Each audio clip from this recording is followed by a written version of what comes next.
Radek Sikorski is a Polish MEP and former Foreign and Defence Minister of Poland. Mr. Sikorski, very good to see you there. It's an awkward and difficult time for politicians waiting for the final results to come in. But are you pretty convinced you are on the way to government?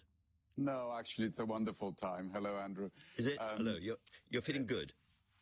Yeah, I think we've won on a record turnout, 73%. This is 10% more than in 1989 when we were defeating communism. Because this election in the end was about making a civilizational choice, whether Poland wants to remain in the European Union and as a part of the West, or go along with the nationalists on some kind of far-right experiment. And the people of Poland have said, no experiments, we want to be in the EU. Well, you said a record turnout. I was walking through central London, and I think I saw the biggest and most civilised queue I have ever seen in London, which was Polish people queuing round the blocks to vote in this election. So what does this mean, do you think, for Europe as a whole? And by the way, if London were the entire Polish constituency, I think we would have won even more overwhelmingly. So thank you, London Poles.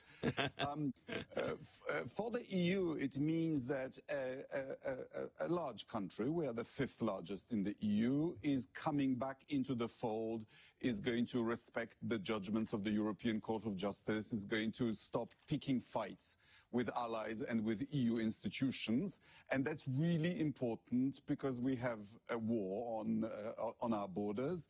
And we also hope that Ukraine will open its negotiations for membership. And a strong Polish voice is needed for those two challenges.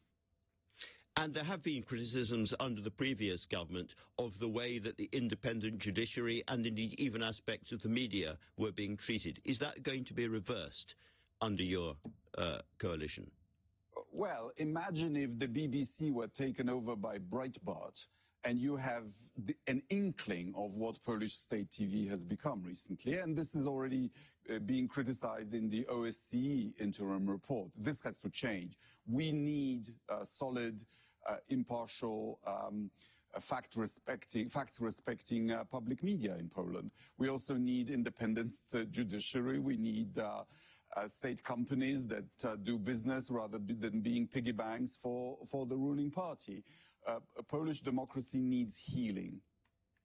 So this is a really, really important moment for Poland. One final policy area. The previous government got into really unpleasant fights with Germany in particular, and there's a lot of criticism of Germany. Do you think that is embedded in Polish society, or is that a strange aspect of the behaviour of the previous government, which again will cease?